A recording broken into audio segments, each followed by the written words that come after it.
নমস্কাৰ welcome back to নামনি construction. আজি আমি এইটো ভিডিঅ'ত বুজিম যে পাইল ফাউণ্ডেশ্যন কি হয় আৰু সেইটো বস্তু কোনবিলাক বিল্ডিঙৰ কাৰণে আমি নৰ্মেল ফাউণ্ডেশ্যনৰ ঠাইত পাইল ফাউণ্ডেশ্যন চুজ কৰিম।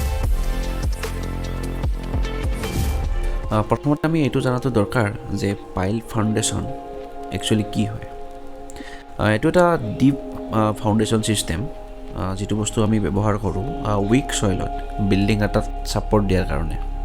ইন জেনেৰেল পাইল ফাউণ্ডেশ্যনত আমি 10 পৰা 30 মিটাৰ পৰ্যন্ত বৰিং কৰিব লগা হয়, যিটো বস্তু ডিপেণ্ড কৰে বিল্ডিঙৰ চাইজ আৰু যিটো ছইল বেয়াৰিং কেপাচিটি আছে সেইটোৰ ওপৰত। যদি আপুনি ৰেচিডেঞ্চিয়েল বা কমাৰ্চিয়েল যিকোনো বিল্ডিং বনাই আছে, তেতিয়া আপুনি কেনেকৈ গম পাব যে আপোনাৰ ছাইটটোত বা আপোনাৰ বিল্ডিংটোত এটা পাইল ফাউণ্ডেশ্যনৰ দৰকাৰ আছে নে নাই। তাৰ মেইনলি 4টা পইণ্ট আমি ফ'ল' কৰোঁ। প্ৰথমটো হ'ল কি, যদি আপোনালোকৰ যেতিয়া আমি ছইল টেষ্ট এটা কৰাম, এই ছইল টেষ্টটো কৰাৰ পিছত যদি আপোনালোকৰ ছইল বেয়াৰিং কেপাচিটিটো ল' থাকে, তেতিয়া পাইল ফাউণ্ডেশ্যনৰ দৰকাৰ হয়। যদিহে ছেটেলমেণ্ট যিটো আছে, আপোনালোকৰ যিটো আমি কম্পেকশ্যন কৰোঁ ছইলখিনি, সেই কম্পেকশ্যন যদি আনইভেন হয়, ইয়াতে বেছি কম্পেকশ্যন তাত কম কম্পেকশ্যন যদি হয়, তেতিয়াও পাইল ফাউণ্ডেশ্যনৰ দৰকাৰ হয়।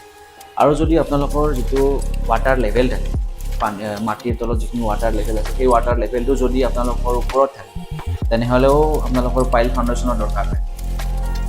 আৰু এটা মষ্ট ইম্পৰ্টেণ্ট কণ্ডিশ্যন এটা হ'ল, যদি আপোনালোকৰ বিল্ডিংটো G+3 বা তাৰ ওপৰত কনষ্ট্ৰাকশ্যন কৰিব বিচাৰে, তেনেহ'লেতো মষ্ট ইম্পৰ্টেণ্টলি আপোনালোকৰ পাইল ফাউণ্ডেশ্যনৰ দৰকাৰেই হৈ থাকে। বহুতে ভাবে বা আমাকো সোধে, যেতিয়া তেওঁলোকৰ এটা বিল্ডিং কনষ্ট্ৰাকশ্যন কৰাব, অকল হাই ৰাইজ বিল্ডিঙৰ কাৰণে বহুতে পাইল ফাউণ্ডেশ্যন দৰকাৰ হ'ব বুলি ভাবে। কিন্তু এনেকুৱা নহয়, G+1 বা G+2 বিল্ডিঙতো পাইল ফাউণ্ডেশ্যনৰ দৰকাৰ হ'ব পাৰে, যদিহে আপোনাৰ যিটো ছইল বেয়াৰিং কেপাচিটি থাকে সেইটো বহুত ল' থাকে।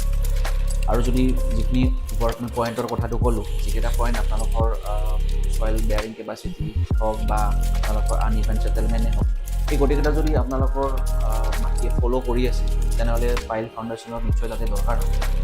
আৰু নেক্সট আৰু এটা কথা আমাক সোধে যে এইটো বস্তু বহুত কষ্টলি হয় নেকি। পাইল ফাউণ্ডেশ্যন নৰ্মেল ফাউণ্ডেশ্যনতকৈ অভাৰঅল চাব গ'লেতো বহুত কষ্টলি হয়, বহুত এটা এমাউণ্টত হাইয়ে থাকে প্ৰাইচটো। কিন্তু লং টাৰ্মত যিটো তাৰ পৰা আপোনালোকে আউটপুট পাব, যে ভূমিকম্প বা বহুতখিনি নেচাৰেল কালামিটিছৰ পৰা যিখিনি আপোনালোকে হাত সাৰিব সেইটোৰ পৰা, তো সেইটো বস্তু চাব গ'লে পইচাৰ আগত ইমান চাব লগা বিষয় নহয় বাৰু। তো যদি আপোনালোকে ভাবি আছে নিজৰ ঘৰটো এনেকুৱাকৈ প্ৰপাৰ ইঞ্জিনিয়াৰিং ৱিথ কনষ্ট্ৰাকশ্যন কৰিম বুলি, আমাক তলত দিয়া নম্বৰত যোগাযোগ কৰিব পাৰে।